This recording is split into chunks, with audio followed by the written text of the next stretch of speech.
any content, I'd love you each to tell us what content you obsess about, read, watch religiously that your companies don't own.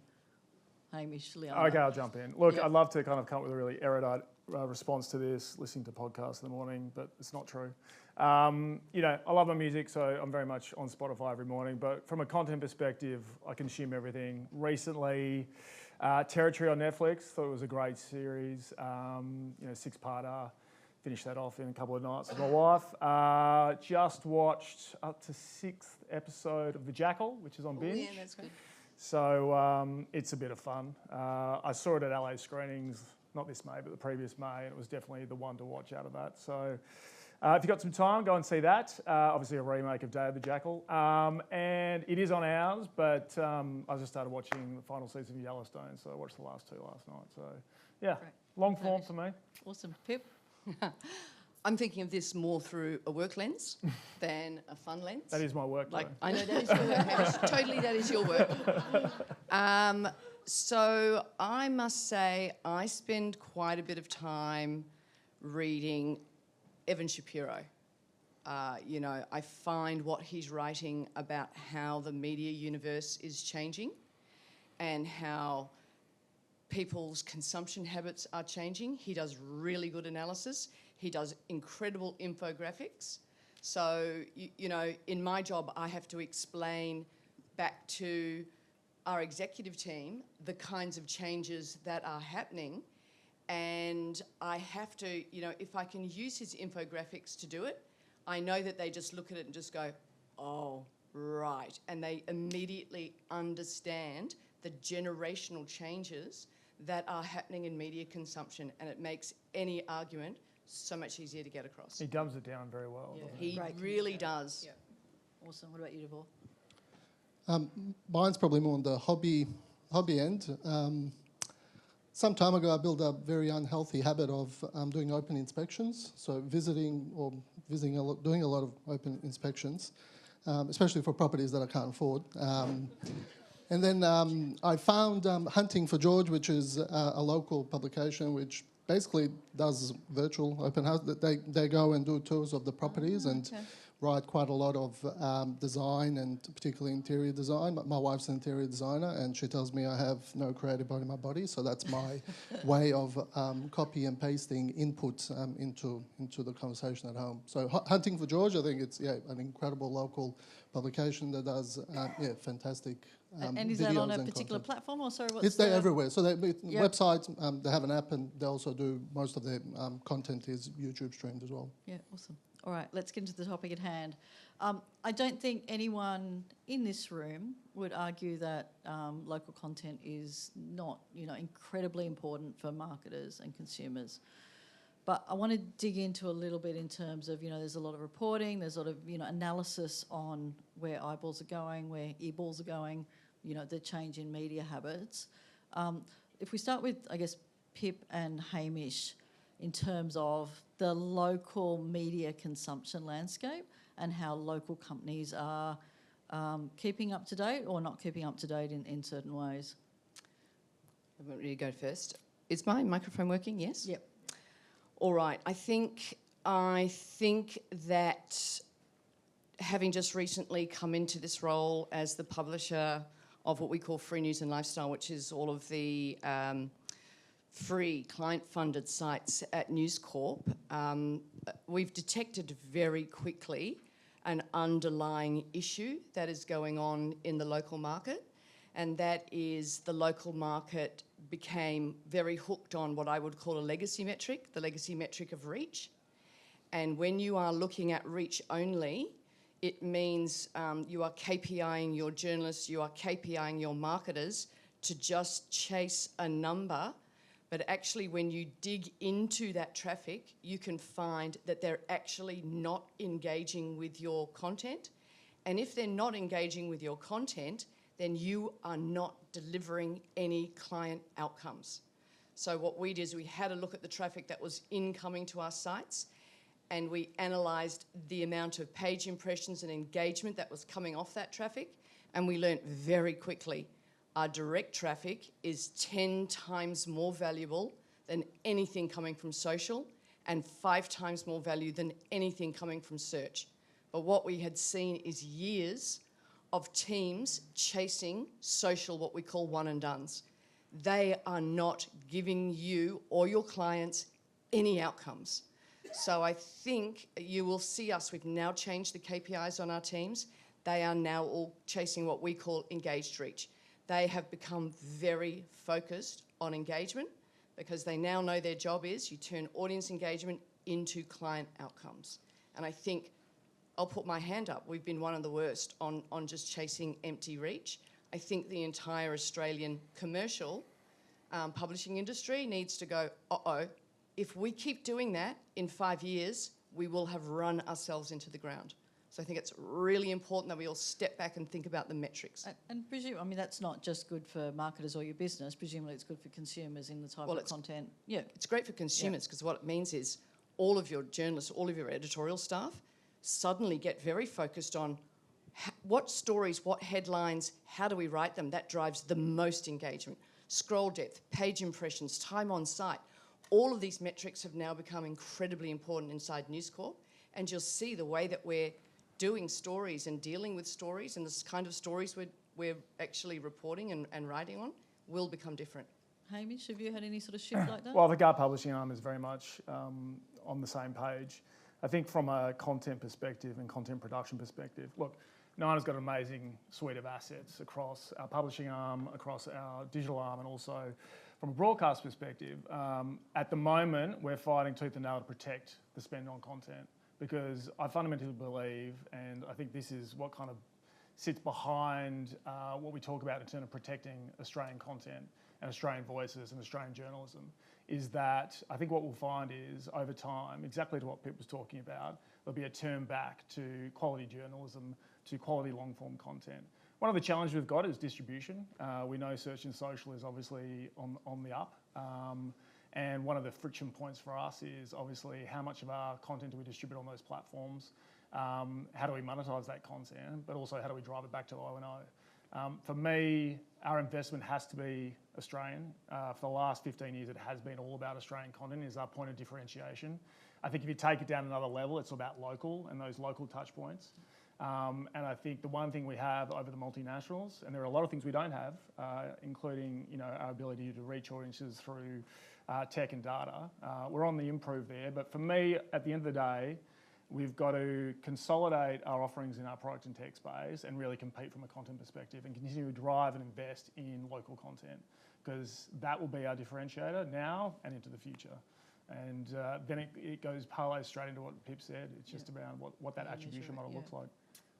Davor, you've heard me say 1 billion times that I am so impressed with the Australian classified market and how it reshaped, the whole market compared to other countries. And it's been, since Pip and I were working in the late 90s at 9MSN, like it's been a real thing in Australia, our local success stories from a classifieds point of view. Firstly, why do you think that's still quite different in this market than other markets? And would you share with us what you think the greatest threat or competition is to the way the world is now for you guys in terms of content and services? Maybe you're being a bit too vocal because I'm getting a lot of questions from our board and management on that. Particularly, we have a number of businesses that we own across the globe and they all obviously have media divisions. So I've looked into this because I'm getting a number of questions internally on it as well, but there isn't really a clear answer for it. There's probably 3 buckets that contribute to the local success. The first one is cultural, and the cultural is probably twofold. It's cultural from, I suppose, people and how they gravitate towards brand, and once they stick to certain brands, they're very sticky with those brands for a long time. We've seen that pretty much with every key dominant vertical in the classified space. And then the other cultural is the media engagement and how much relationships play much more into the transaction conversation in Australia than it does in any other part of the world that we've seen. It's far less transactional and more relationship based, although that's decreasing over time, but there's a very noticeable trend there. The second one is scale, and we're I mean, when we look at, from our vertical, we're probably over-indexed in terms of number of people that we reach versus the population. So the over-indexing of reach within the country is probably what feeds the cultural element as well and the stickiness that it creates. And then the third one is, I suppose from a media standpoint, is the complexity and I suppose the sophistication of the media product that we have locally here versus other parts of the world. And that's probably driven by all the other factors as well, because it is a much higher percentage of the total revenue that media contributes to the broader brand. It's given, I suppose, more flexibility and ability to do that. I think the biggest threat is a generational one. What these businesses have done is disrupted and disrupted other categories. And that's, I think, very sticky with the generation that was disrupted with. There's a new wave of consumers that's coming that consume things in a different way, and being very clear in how we, I guess, play a role within that type of audience as well within the next 5-10 years is what probably is the biggest opportunity and threat. Yeah, interesting. And it goes back to that owned and operated, presumably, versus distribution to an extent. That's right. And I mean, we've been lucky to an extent. I mean, I can call it strategic, but I'll say lucky because we don't necessarily have a strong reliance on third parties, right? We have an incredibly strong app audience, which is direct traffic. We don't overspend or spend much in marketing to drive new audiences. So from an engage, like that really resonates with me in terms of pushing the industry more towards an engaged audience view rather than spray and pray. So yeah, we've kind of been lucky, and we didn't really go into the programmatic space very early on as well. We kind of waited and wanted to see how our business should really react and utilise other methods of monetisation as well. Fantastic. We've all heard the conversations in market where marketers sort of and agencies go, yep, we love local media, it's, we know it's the right thing to do, we consume it, it's good for society, but at the end of the day, it has to prove its worth. The conversations that we're having with, your guys are having with marketers, and I know there's been some shift in metrics that you're pushing them towards sort of outcome side of things. Like, why is it essential that the brands diversify their spend and include those local content and services in their mix? Well, I think ultimately it's what local voices, local culture, local society, local norms, how that reflects back to the consumer. And there is a connection, a real connection to that sense of authenticity, and that you're hearing those stories and you're seeing yourself reflected in those stories. I think that's powerful, and the challenge with some of the attribution models is that's not measured. And so I think for us, like one of the things for me is at the moment we have a very strong, vibrant broadcast audience that if you look at the kind of raw numbers, year on year, we're actually up in total audience growth. If you could push that into a mixed market modelling, which gave you attribution of broadcast as a digital audience, so it expresses the digital audience, I think it would blow people away in terms of that level of engagement. And so for me, ultimately, this is about Australian society, Australian culture, and we are such a kind of pivotal part of that drives to authenticity and trust. And obviously news is a huge part of our organisation. And I think those are the things that, in a world where, look, I love AI, I'm going to fully embrace it across everything that I do. But that level of authenticity and trust, and I saw in the presentation before around the guiding principles of utilising AI, which is obviously fundamental to that. But there's going to be a point in which, and we already see it today on social platforms, where that generation, the generation today, is going to have an education on like new media education, because there's going to be some real societal impacts around what we're seeing in terms of that consumption and where they're getting it from. A lot of the data coming out is they'd much prefer to get their news from a social influencer than a trained journalist. And so I think that has significant implications for us all. So why do they need to have us on the plan? Because of everything I've just said in terms of, trusted, vibrant, local news, entertainment and sport. Anything to add? Look, I agree with everything that Hamish is saying. I'll take it probably one step further, and I talk about this with Cam quite a lot. Just as agencies are putting pressure on us, the publishers, to be transparent about our supply chains, I actually think that marketing spend is going to become an ESG issue. I think what we're seeing is CFOs are putting so much pressure on their CMOs to come in with cheap ROI that they're spending 90% on performance, OMP and social media platforms. And that's actually having not only a negative effect on our industry, we're now beginning to see the wider negative effects on young people, children.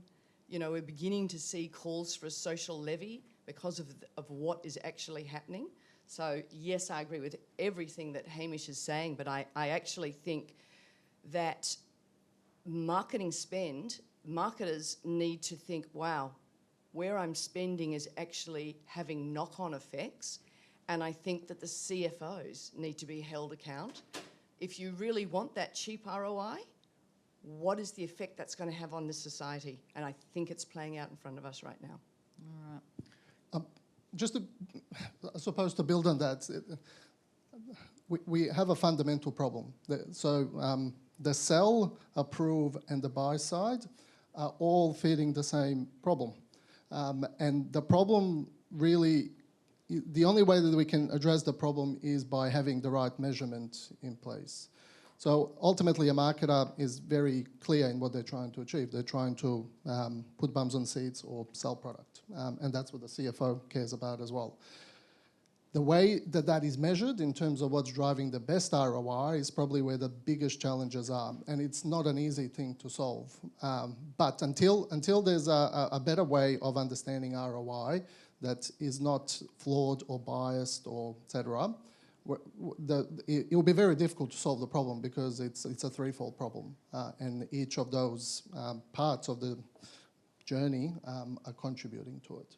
All right, so we're running late, so I'm going to use that as the entry point to the last question. So if that's the biggest problem, Davor, what's the solution or a step towards a solution in this market that we could take?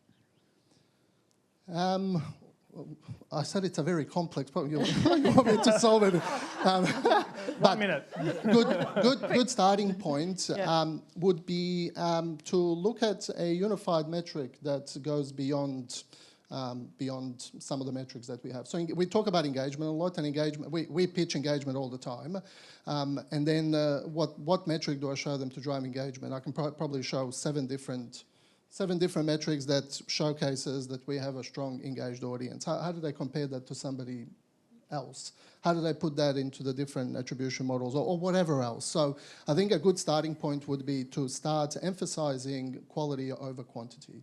And quality needs industry alignment. Okay, sounds like a challenge for me. Go on, Pip. This panel seems to be in violent agreement. We've made an attempt, obviously, to try and start working towards metrics that talk about engagement at scale. We realise that we've got to do something. We can't just invent our own metric and everyone's going to come along. So we've kind of opened up a discussion. And what we've done is we've looked at PVs divided by UAs, which work for publishers. You could also do time on site. You know, there's various metrics that we can all look at.